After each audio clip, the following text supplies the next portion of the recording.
So here we are, '03 to '06 Silverado.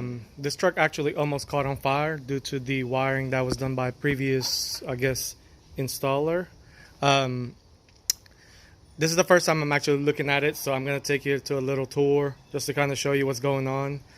He did send me some pictures, but I couldn't really tell what really is going on until now. So let's go ahead and kind of just show you what's going on here. I do remember him showing me these wires that literally burnt up all the insulation. You got wires that are just open on both ways.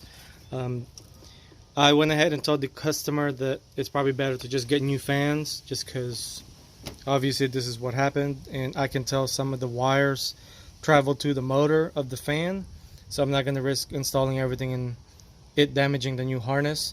I also noticed a couple of wires that were just loose, so I'm going to tighten all that once I get a chance, because we can't be having loose stuff like these.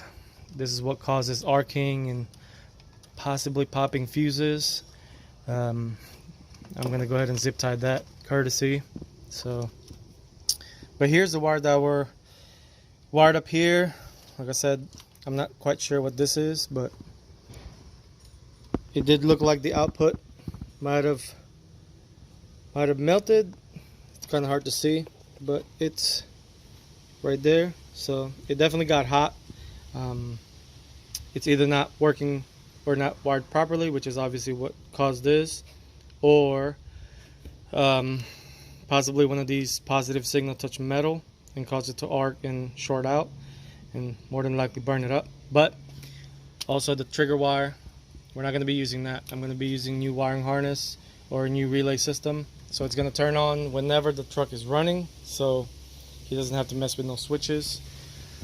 So far that's what I'm going to start off with, is taking off everything that was ran by the professional installer, and then I'll kind of take you on a tour or the guide on how to replace these fans. Wired it all up just because the ECU is not tuned to trigger an aftermarket system, so I'm just going to go ahead and wire it up to where it runs whenever the car is running or in the on position, so that way the customer don't have to mess with no switches. Basically the same as doing it in the ECU if it was tuned to turn on. Other than that, let's go ahead and get started. I'm going to go ahead and start taking everything apart.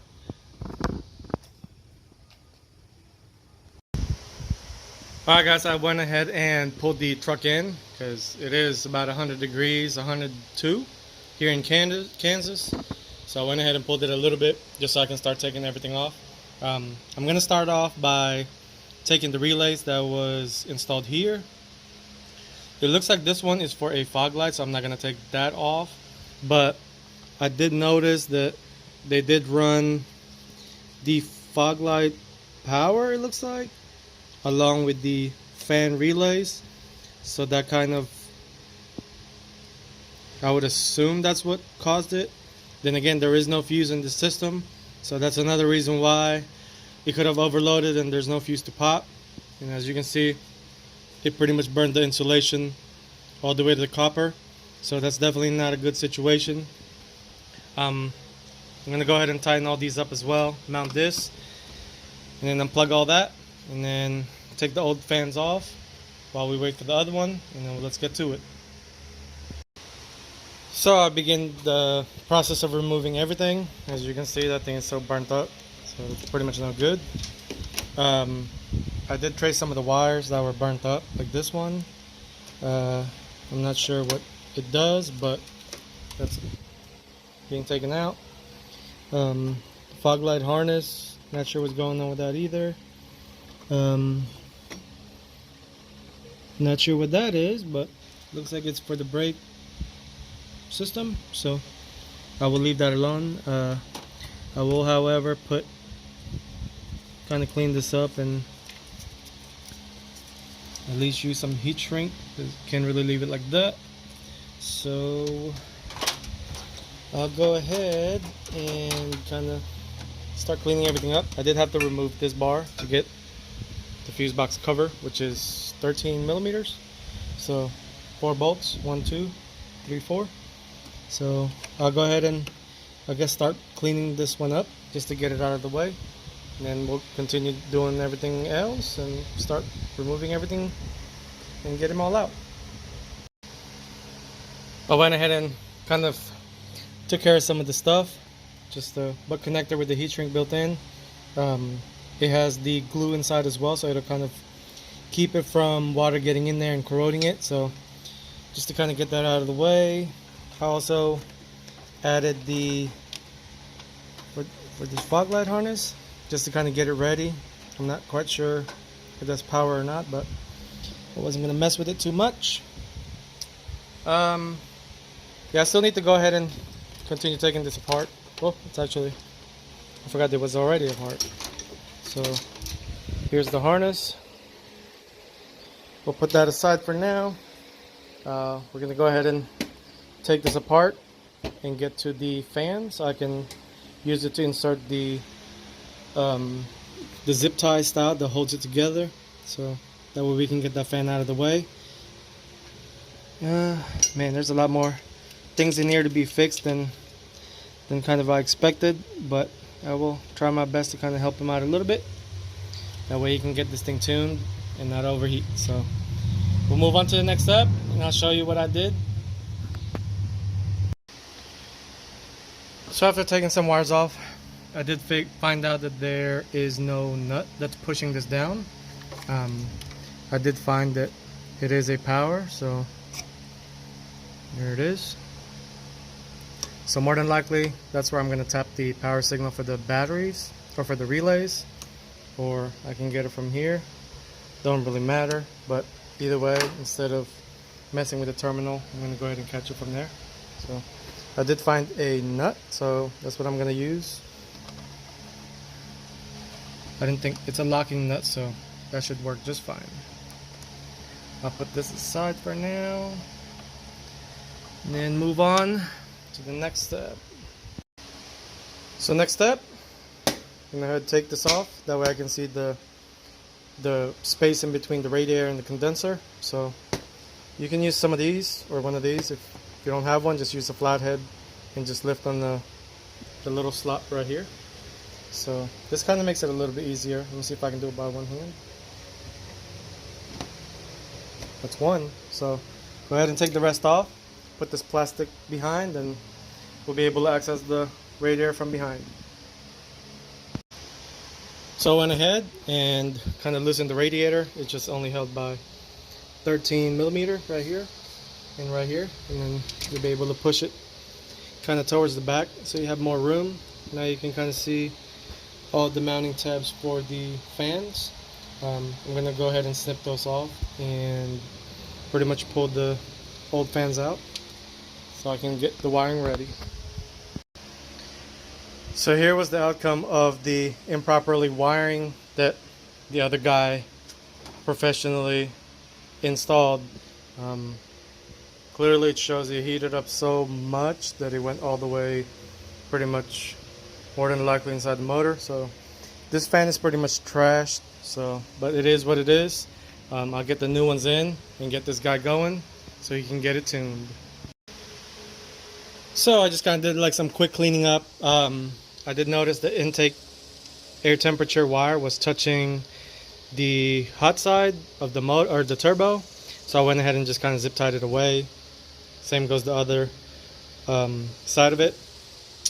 I went ahead and just zip tied the fuse holder. Now I did not run this, it was just kind of dangling around, so just a courtesy cleanup. I'm temporarily holding on to the top of the radiator hose, that way I can easily access the fans when they get here. But I'm going to go ahead and start prepping the painless wiring system, that way I can kind of get ahead a little bit. So when the fans do get here, all I got to do is connect them together and then test it all out. So let's go ahead and start doing that. Also, here's the part number. This one do come with the circuit breaker, the relay, the wiring, all the above. So this should get you started. I will be tapping into the ignition signal. That way every time the car is running, the fans will be going, so he doesn't have to worry about no switches like what the other guy did here. But yeah, here's the part numbers. and let's go ahead and start wiring everything up and get it all mounted. Perfect timing, the fans are here, so UPS, thank God. Hell yeah, the fan arrived a lot earlier than expected, so I'll go ahead and start mounting that back up. Let's get this thing going. I'm actually excited, so let's get to it. Since the fans are here, I'll do a quick breakdown real quick. The number 30 on the relay would be the power auxiliary side of the circuit breaker, and then obviously it'll have a sign that says battery. That one that didn't have a nut, that's the one I used for the power signal for the 12 volt. This is just kind of temporary for now. As you can see, it's going from the bottom, so it's gonna get zip tied like this later on.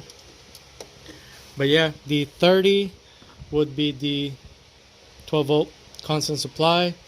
I ran the gray wire along with the red one. This is gonna go to the ignition of the vehicle. It'll go either on the fuse box signal or the ignition harness. I'm not quite sure what I'm gonna do yet. Let me double check real quick. 87 would be the positive signal of the fan, the 12 volt signal. So you're gonna have to ground the fans separately since it doesn't have a ground signal here, but you can do any nut on that. But other than that, let's go ahead and mount the fan real quick since it just arrived. It's these two fans. So let's go ahead and unbox it, mount it up, and then get it prepped.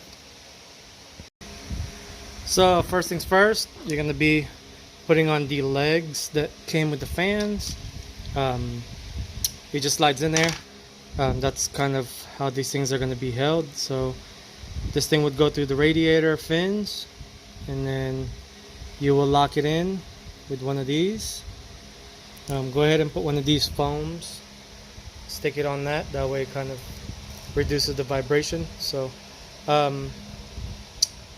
I used to be able to put these on, but I kind of stopped putting it on. I don't really know what they're for or what they're supposed to do, but I never really put it on. But some do, but you can if you want. Like I said, I'm not going to put it on. Just going to lock it in, call it a day, and wire everything up. So I got the fans kind of mocked up. They're all mounted. I haven't put the locking ties on it yet, but just to kind of give you an idea, like I said, I just shoot through it. Nothing you really need to do anything special. Just make sure you don't kind of go too crazy or push the pin and start damaging the fins to where it gets to a point where it's pretty bad. But just kind of slowly wiggle it. It'll shoot through in the middle of the fins, as you can see. I try to center as much as I can, but that's about as good as it can get. So I'll go ahead and start putting the locking tabs and put everything back on the fan side and then move on to the next step. Locking tabs are in, fan's pretty much secured. There's all the tabs. Just go ahead and cut the excess off. Try to cut it just a little past, don't cut it all the way down. That way, in the event that it might loosen up, it'll catch another thread or locking tab. So yeah, just cut it like around right here, just to be safe. I'll go ahead and do all that and then bolt everything back, and we'll move on to wiring that up. So we are in the process of getting the fans wired up. Obviously black is ground, so I combined them together, and I'm going to be using the ground right here. Obviously it says ground. I already went ahead and wired up the positive signal from the relays to the individual fan positive signal out inputs.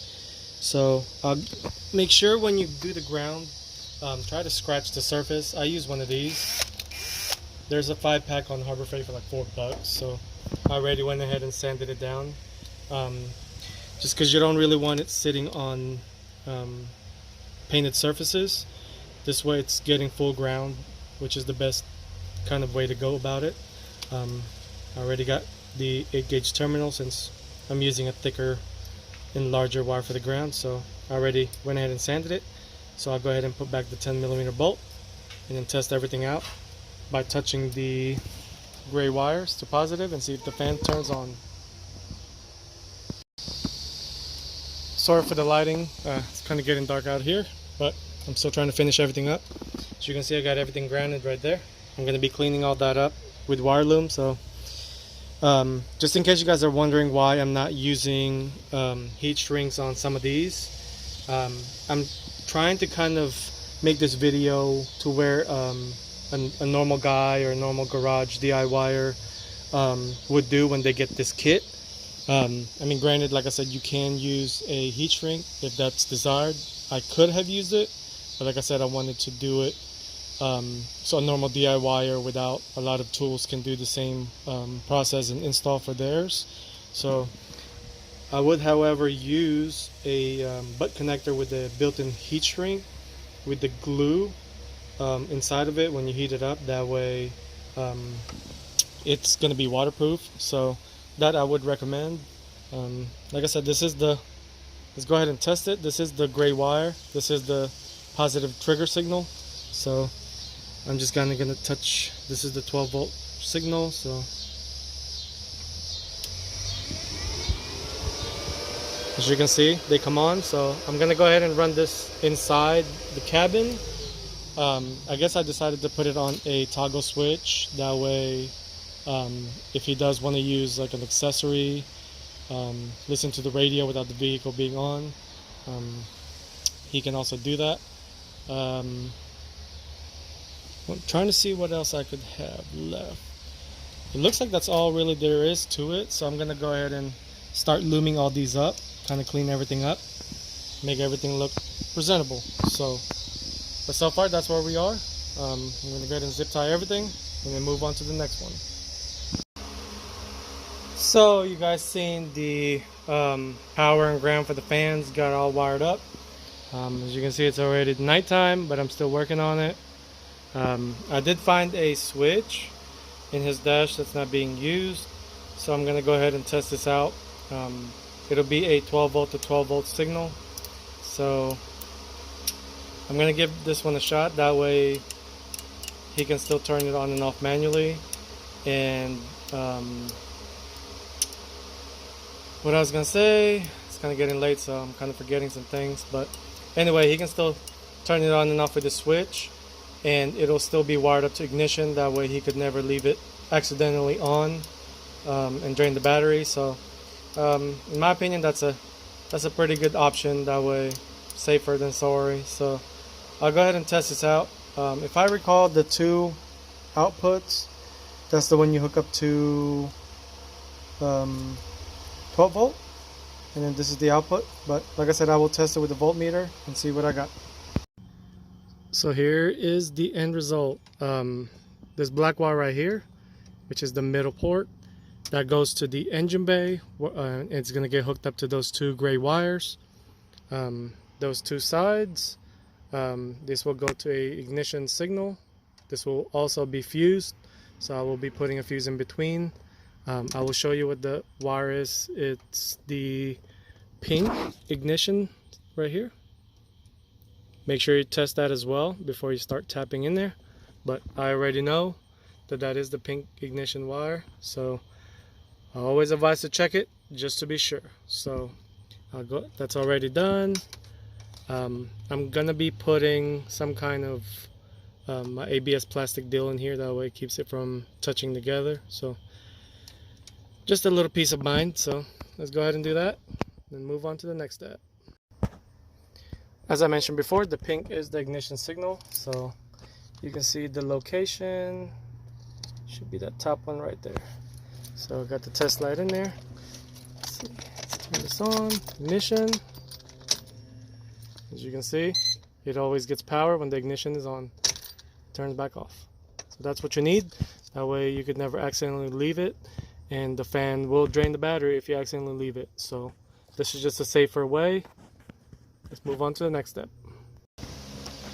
Alright guys, I'm gonna have to shut down for now. It's about 10 o'clock down here in Wichita, Kansas. So I pretty much got everything wired. So I'm gonna go ahead and finish everything up tomorrow morning.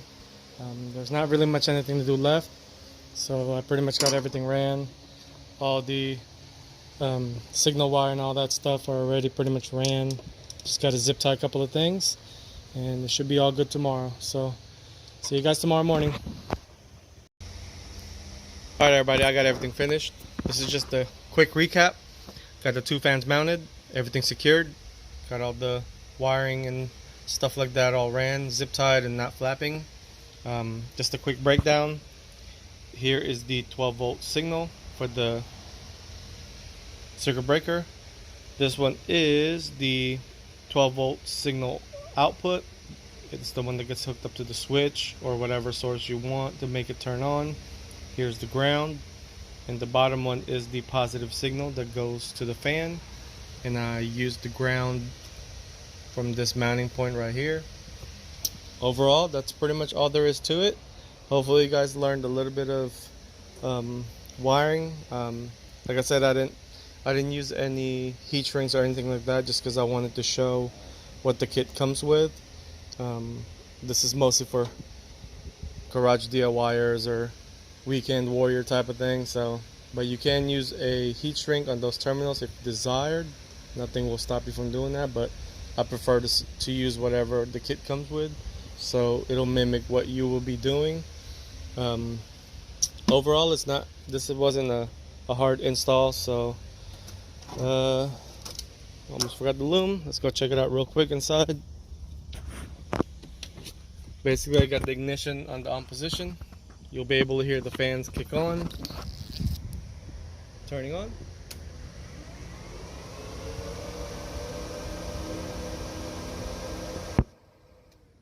So you can see I can turn it on and off. So other than that, that's really all there is to it. Hopefully you guys learned a little bit of something from this install video. If you guys have any questions, leave a comment. If not, good luck with everything. See you next time.